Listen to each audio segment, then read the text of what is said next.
You inherited all of this for a price. Hands on! Drayton himself was a sin eater.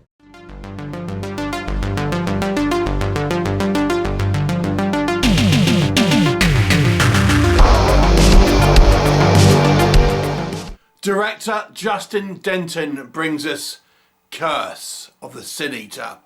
So what is this movie all about? Well, it focuses on this young guy who is sort of on the bottom run of the social ladder, you might say. He's living in his friend's kind of living room, sleeping on just a mattress, struggling for money, doesn't have much in the way of personal relations, has witnessed tragedy as he has grown up, and he's effectively working as kind of like a handyman construction worker on this kind of large, very kind of well-to-do property.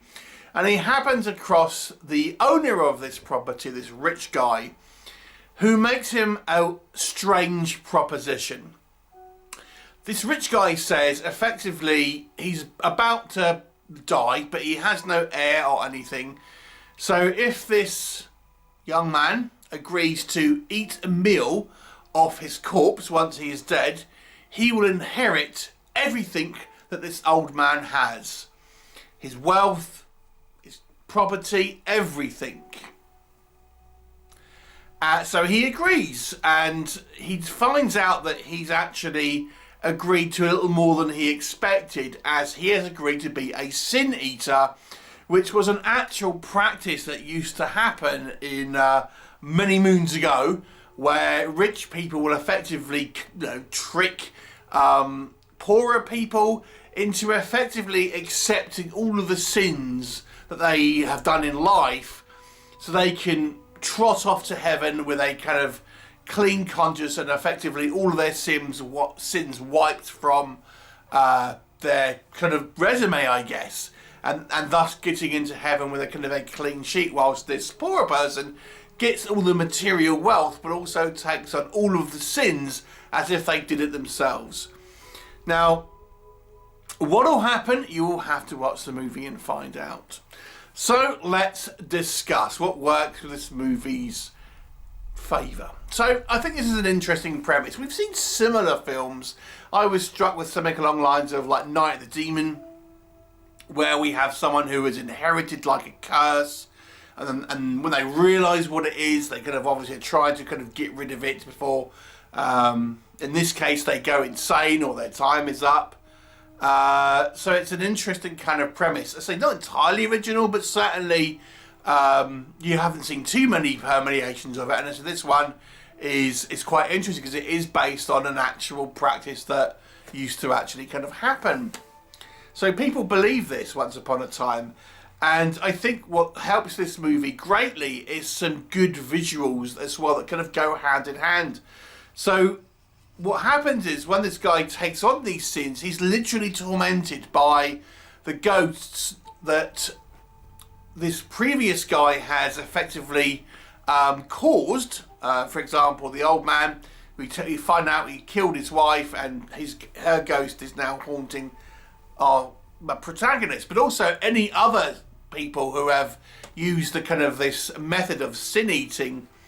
Their kind of all their sins kind of build up and are effectively, all attacking this one guy now, and he doesn't know what these sins are. All he's seeing is these kind of ghostly figures that are menacing him. So he has no idea what the actual sins are necessarily. So it really puts him in a bind about what to do, a moral quandary. Is it worth kind of putting up with this and living your life, or does he try to kind of find a way to try and rid himself of the curse and things like this? I thought it was an intriguing plot. And the visuals, as I say, we have these kind of ghostly figures that are kind of coming up, and I think they're well realised and look really quite haunting. I mean, yeah, it's all kind of like, makeup to show various wounds, but they have this kind of like these eyes that kind of glow, but not overly so, but it just makes it look really eerie, and I have to say, I think it's very, very effective. you know, and we have this lavish lifestyle with all the kind of the staff and things like this, and they are kind of aware about what's going on, but obviously beforehand they're not sharing that information. So this guy gets coerced into it, really. Yeah, I thought all the kind of the performances were pretty good. I think the movie is kind of well put together, and just generally speaking, it's a little bit of a flawed premise, which we'll come on to, but I think generally speaking, I think the idea here is solid. It's an interesting hook. You're thinking, how's he going to get out of it? Is he truly able to absolve himself of all of these sins, some of which he doesn't even know what the original sin was? Intriguing stuff, I thought. Intriguing stuff. This is a well thought out and intriguing film. So what doesn't work in this movie? There are a couple of kind of like plot points here that I felt were less about the mythology and more about the plot doesn't want us to question it. So like we get told that he can't speak about the deal that he's made, otherwise he'll lose everything. Now, by losing everything, does that mean he loses the curse? In which case, just tell someone. It's not really clear. And then, obviously, even if he does lose the wealth, I mean, even if that was found out, like for example, he goes to this priest and asks him to absolve him of a particular sin that he knows about. But he could ask for help with the priest, and you know, they could maybe, you know, the church could potentially help, but he can't talk about it because, like, effectively the plot doesn't want us to pull on that plot thread there. So there's a couple of things where I feel like, I mean, all the people that work for him in this kind of big house, all the staff, they assumingly all know about this and thinking, well, what are they telling their like family and stuff? And you know, is no one kind of talking about this? It's just like, to me, it wasn't quite fully formed in regards to some of the kind of the smaller details of the plot here. It just seemed like the broad strokes of the plot kind of make sense, but if you think about it too much, you know, it doesn't quite hold up, I have to say. I was kind of a few other kind of like just some more housekeeping stuff. When he's offered this this deal to eat this kind of this meal, I mean, he doesn't ask what the meal is or anything like that.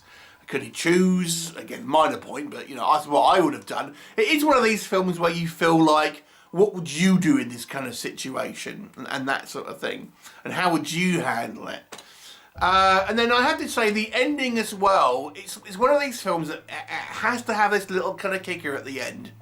And I feel like it's a little bit vague about what's actually happened, because it feels it has to end on this like, ha-ha moment. And I was thinking, I don't know if I completely understood what the film was trying to say.